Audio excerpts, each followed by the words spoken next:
Thank you, Peter, for the very nice words and warm welcome. It's a great pleasure to be in Canada, and specifically in Calgary. This is my first time. I'd like to start by thanking you also, Madam Mayor Gondek, ladies and gentlemen, distinguished guests. It's really a great pleasure and honor for me to be here representing OPEC at the 2025 Global Energy Show. It's a huge event, I can see, and this speaks a lot about the importance of energy in this country. Allow me also to thank the government of Alberta and its Premier, the Honorable Danielle Smith, for inviting me, actually. The Premier invited me to come and speak to all of you, and facilitated my visit to come over. A long trip, but definitely worth the while to meet all you folks here. Also, I'd like to thank the organizers, DMG Events, and all the amazing people who are involved in producing this wonderful event. So Peter was telling you about me, and some of you might be surprised why the Secretary General of OPEC is talking to this event. Well, if I tell you some of the historic ties that actually connect Alberta, specifically Alberta with OPEC, you won't be so surprised. So as far back as 1989, yes, 1989, OPEC started expanding its dialogue with several non-OPEC producers, and this included Alberta, believe it or not, 1989.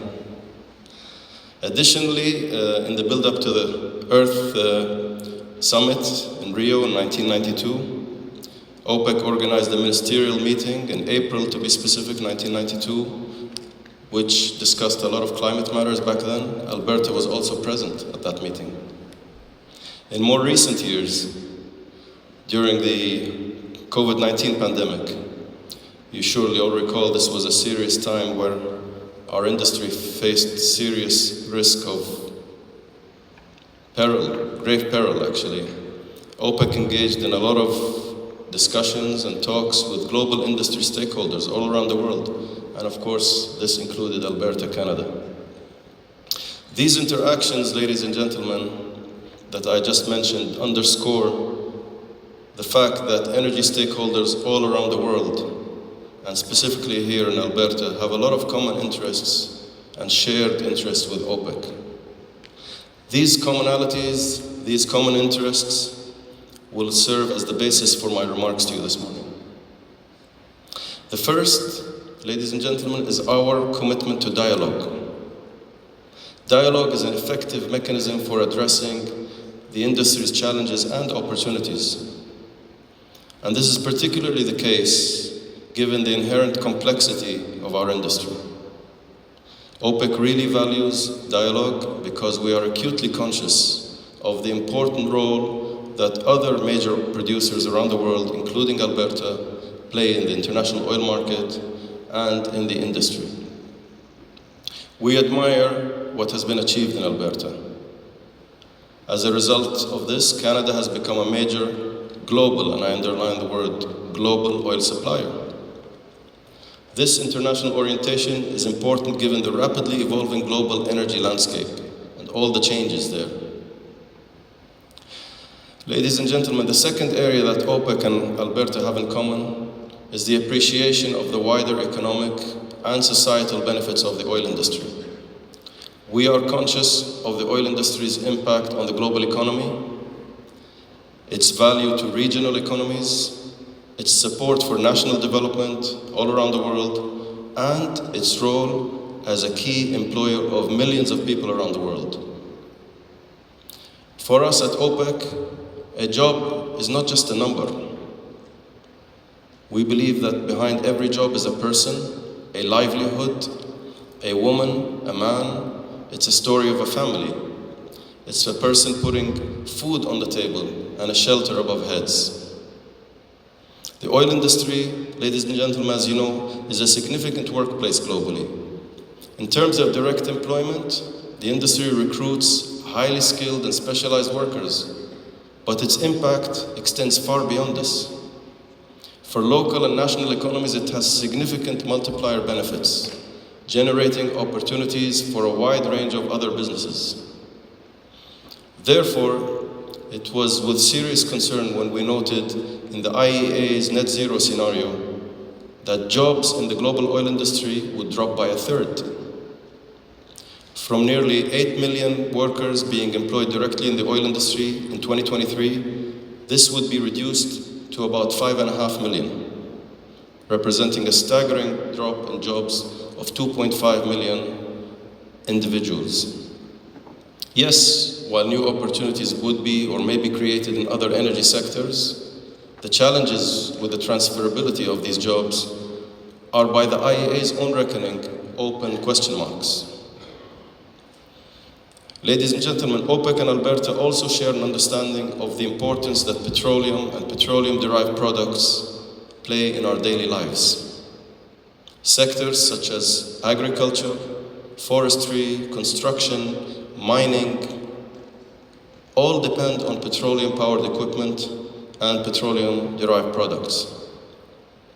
Even in healthcare, products such as masks, syringes, disinfectants, artificial heart valves, MRI scanners, you name it, and many more medicines, they're all derived from petroleum products.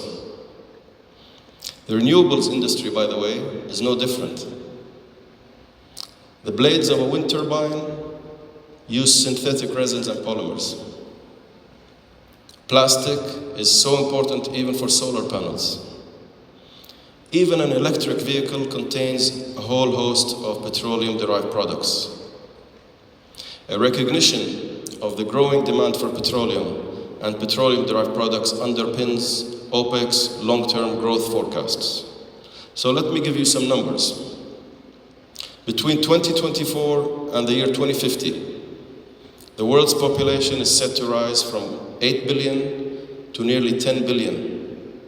And most of that growth is going to be in the developing world. The global economy is set to double in size compared to what it is today. And urbanization trends will intensify. Nearly 500 million people around the world will move into new cities all around the world. And ladies and gentlemen, let me put this number to you in context. This is nearly the equivalent of 350 new Calgarys around the world. And that's only by 2030, which is less than 5 years from today. As a result, in our long-term projections, we forecast that global primary energy demand is going to increase by a staggering 24% from now to 2050. OPEC's forecasts are not based on ideology. They are based on data and analysis of data. And they clearly indicate that oil will remain an integral part of the energy mix at around 30% still in 2050. Simply put, ladies and gentlemen, there is no peak in oil demand on the horizon. The fact that oil demand keeps rising, hitting new records year on year, is a clear example of what I'm saying.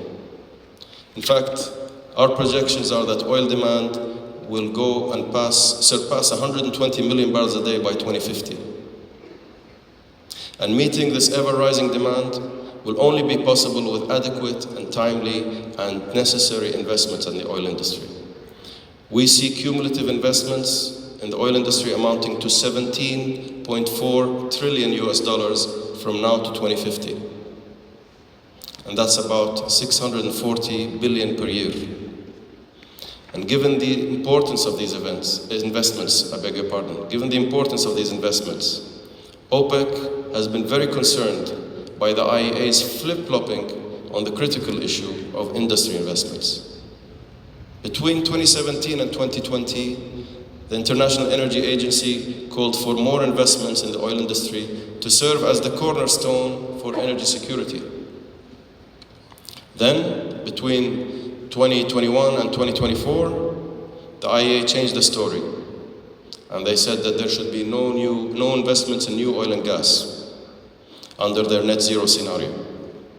Surprisingly, just a few months ago at CERAWeek, the IEA's executive director once again stressed on the importance of oil industry investments.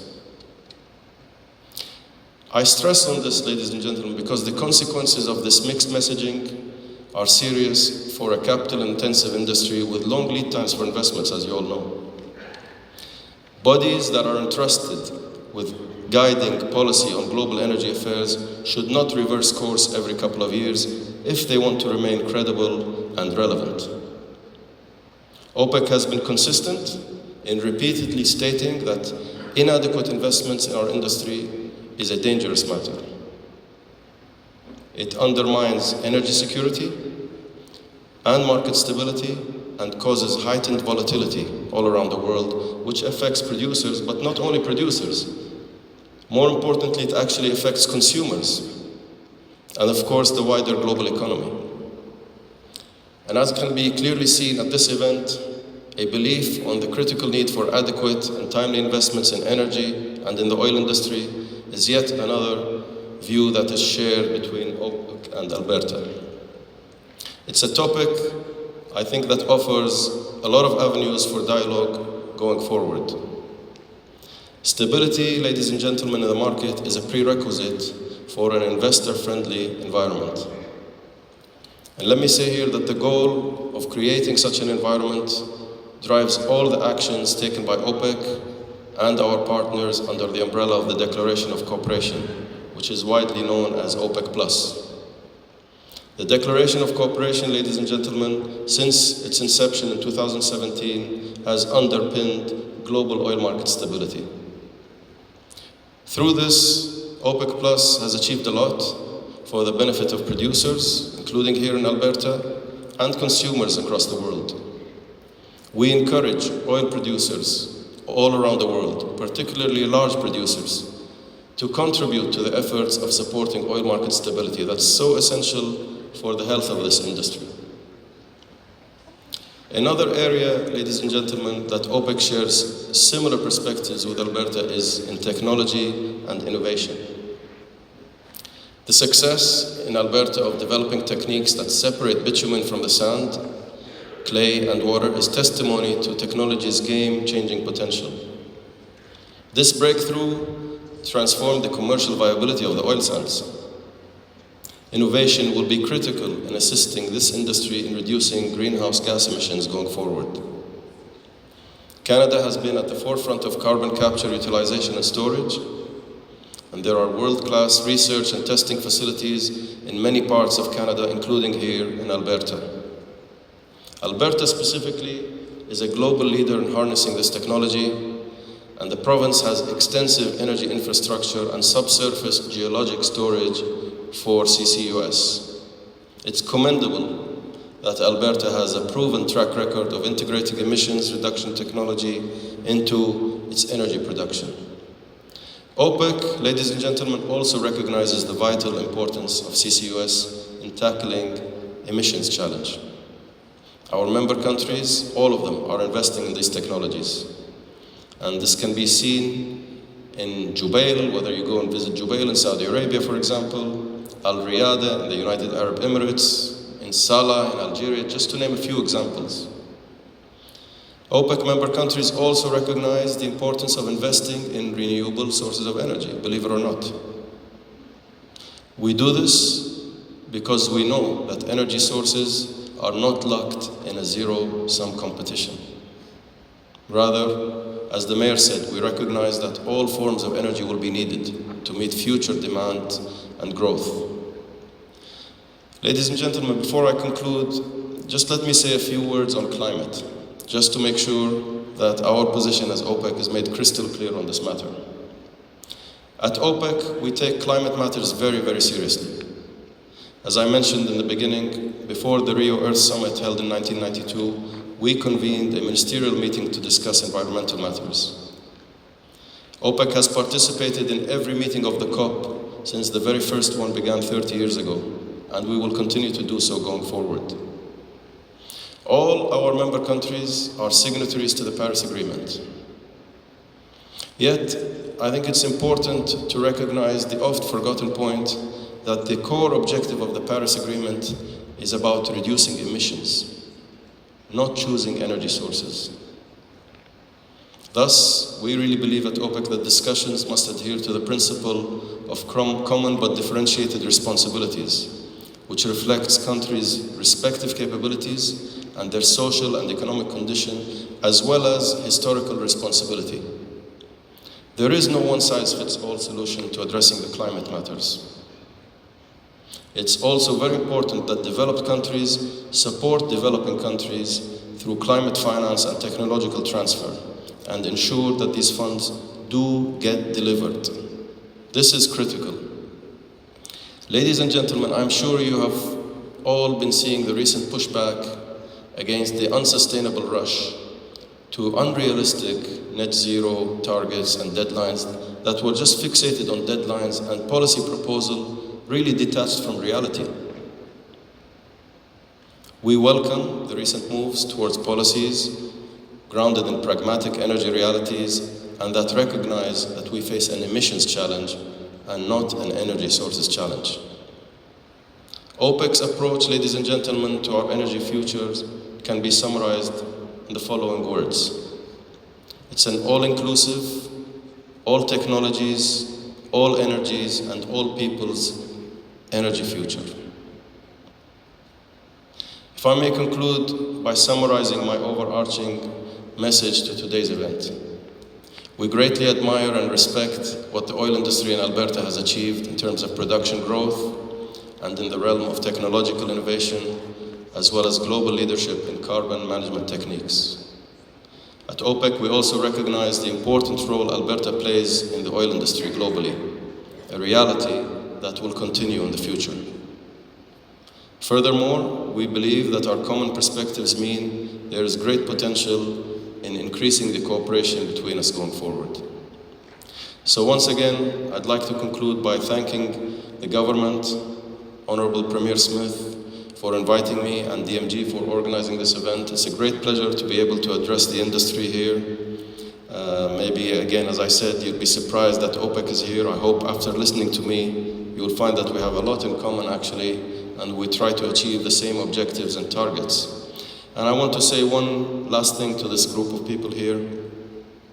We should all walk away from this event after 2 or 3 days feeling very proud of what we do. All of you should feel very proud of the industry you work for, because this industry is what's fueled and developed this world we live in. All the basic energy things that we take so for granted, it's you. It's the companies you work for, it's the people you work with. So feel proud of what you do, because this industry and the fuel and the energy you provide will be needed for decades and many, many years to come. Thank you very much.